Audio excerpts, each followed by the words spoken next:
राज्य में अर्बन नक्सलिज्म काफ़ी सक्रिय हुआ है और नागपुर के लिहाज से एक बेहद ही चौंकाने वाला इनपुट सामने आया है कि नागपुर समेत राज्य के कुछ प्रमुख शहरों में अर्बन नक्सलिज्म जो है वो बहुत तेज़ी से बढ़ रहा है। इस पर अधिक बातचीत करने के लिए हमारे साथ मौजूद हैं संदीप पाटिल, आप आईजी हैं एंटी नक्सल सेल महाराष्ट्र के। सर ये बताएं कि जो इनपुट आए हैं सुरक्षा एजेंसियों के हवाले वो बेहद चौंकाने वाले हैं और खतरनाक भी हैं।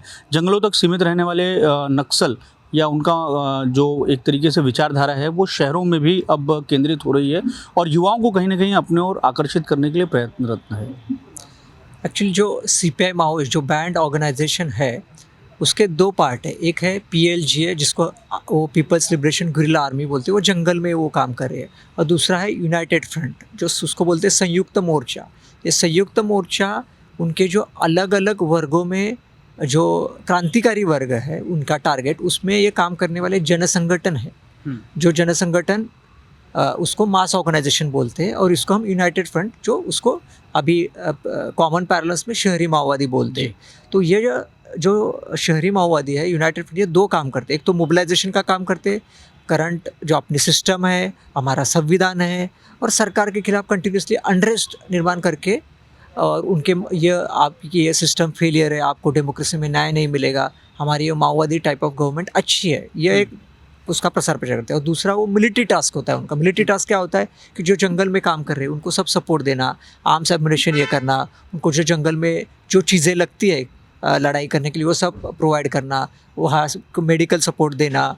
तो ये मिलिट्री टास्क है इनके। हाँ, तो काफ़ी दिनों से उनका प्रयास चल रहा है। और उनके जो अभी जो हमें गोपनीय खबरें मिली है उससे मुंबई, पुणे, नागपुर, गोंदिया और नासिक, ठाणे वगैरह इन जगह पे उनका प्रॉपर अर्बन का उनका एक नेटवर्क बना हुआ है। वहाँ उनके सेफ डेंस भी है सो दैट उनके अगर जंगल के कैडर या अर्बन कैडर को मिलने आए तो वहाँ पे वो उन्होंने डेंस भी बना के रखे हुए हैं। तो क्या है कि अभी एक संतोष शेलार बोल के लड़का, जो संतोष पेंटर जो पुणे में एटीएस ने उसको पकड़ा, तो उसका यह है कि वो पुणे के झोपड़पट्टी का लड़का, ऐसे उसके साथ और 2-3 लड़के गढ़चिली के जंगल में काम कर रहे थे, कोरची बालाघाट में काम कर रहे थे, फिर राजूरा के भी अपने कुछ लड़के मिले थे। तो यह युवा लोगों को मिसगाइड करके, हाँ, जो लोअर सोशल इकोनॉमिक क्लास के बच्चे हैं, युवा है, उनको उधर आकर्षित करके जंगल में लड़ाई करने के लिए भेजना, यह उनका मकसद है। और वो यह है कि अभी हमारा गढ़चिली गोंदिया में शासन ने काफ़ी अच्छा अभी वहाँ इफेक्टिव योजना इम्प्लीमेंटेशन हो रहा है। हमारा भी सिक्योरिटी फोर्सेस का अपने स्पेशल C60 का वहाँ बड़ा प्रभाव है। तो वहाँ से रिक्रूटमेंट नहीं हो रहा, तो अभी वो अर्बन एरिया पे फोकस कर रहे हैं क्योंकि अर्बनाइजेशन बड़ा है, गांव से लोग वहाँ गए और अर्बन एरिया कुछ ना कुछ छोटा मोटा चलता है। तो वर्कर क्लास है, स्टूडेंट्स है, आदिवासी लोग है, शोषित वर्ग है, ये स्लम एरिया है, वहाँ पे फोकस है। जी, नागपुर में किस तरीके से उनकी मौजूदगी है और क्या कुछ ऐसे पुख्ता जानकारियां हासिल हुई हैं और उसके मद्देनज़र कुछ और कार्रवाइयां होती हुई हमें दिखाई दे रही है? और अगर कोई युवा इस तरीके से भटक गए होंगे और इस ऑपरेशन में मिल गए होंगे नक्सल ऑपरेशन में, तो उनको वहां से निकालने के लिए किस तरीके के प्रयास किए जाएंगे?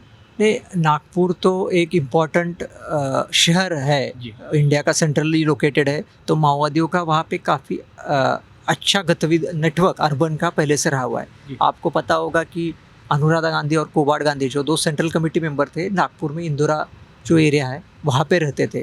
उन्होंने मिनिल तेलतुंबड़े जो सेंट्रल कमेटी मेंबर जो अभी मारा गया उसको रिक्रूट किया। ऐसे बहुत सारे युवाओं को उन्होंने, चंद्रपुर अपना पूर्व विदर्भ के युवाओं को उन्होंने यह किया। अभी जो एक हमने 2-4 साल पहले एक एग्जीक्यूटिव इंजीनियर का लड़का, आप देखिए एग्जीक्यूटिव इंजीनियर जो गवर्नमेंट का अच्छा हाई रैंकिंग ऑफिसर होता है, उसका लड़का जो रामटेके बोल के, उनको वो जंगल में रिक्रूट करके लेके गए थे। वो बाद में उसको पता चला ये सब फ्यूटाइल है, ये कोई इसका रास्ता है नहीं, तो सरेंडर किया। तो उन्होंने बताया कि कैसे नागपुर में नेटवर्क चलता है। जो अभी सुरेंद्रगढ़ लिंक जो भीमा कोरेगांव की अक्यूज्ड है, how he was involve in recruiting people. अभी सोमा सेन जो नागपुर यूनिवर्सिटी की प्रोफेसर है, वो सब कैसे इस होल अर्बन नेटवर्क में इन्वॉल्व है, यह उन्होंने अपने इंट्रोगेशन रिपोर्ट में बताया हुआ है।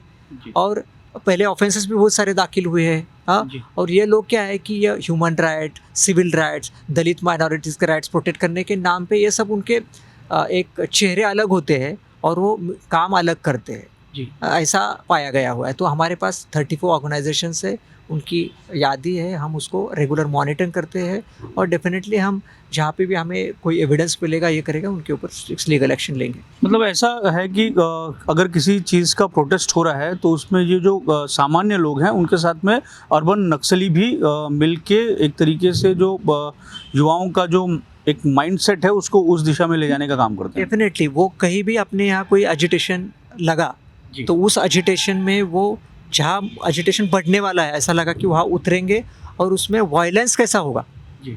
कि वायलेंस होगा तो सरकार कार्रवाई करेगी, लोग जेल में चले जाएंगे, तो वो लोग सरकार के खिलाफ हो जाएंगे और वो सरकार के खिलाफ के विचार वाला ही लोग उनको चाहिए।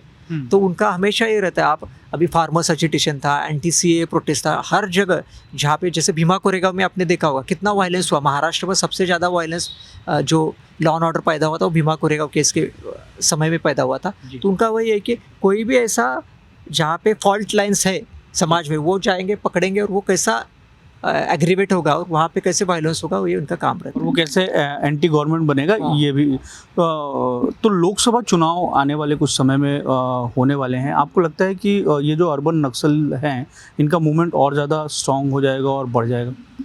उनका एक फिलॉसफी है, बहुत इंटरेस्टिंग फिलॉसफी है, to align with secondary enemy to kill primary enemy. Actually political party उनके एनिमीज ही है। तो अभी जो सत्ता में पार्टी है उसको प्राइमरी एनिमी है, जो अपोजिशन पार्टी है वो सेकेंडरी एनिमी है। तो वो अभी सेकेंडरी एनिमी के साथ अलाइन होकर प्राइमरी एनिमी को ये करना है, ऐसा उनका प्लान है और वो बहुत सारे रिकॉर्ड्स में भी आया है। धन्यवाद सर हमसे बात करने के लिए। तो ये थे एंटी नक्सल ऑपरेशन के आईजी संदीप पाटिल जिन्होंने हमें बताया कि किस तरीके से अर्बन नक्सलिज्म जो है वो फैल रहा है और नागपुर में भी इसकी मौजूदगी काफ़ी मुखर होती हुई दिखाई दे रही है। कैमरामैन अतुल गवई के साथ दिव्येश द्विवेदी, यूएसएन न्यूज़, नागपुर।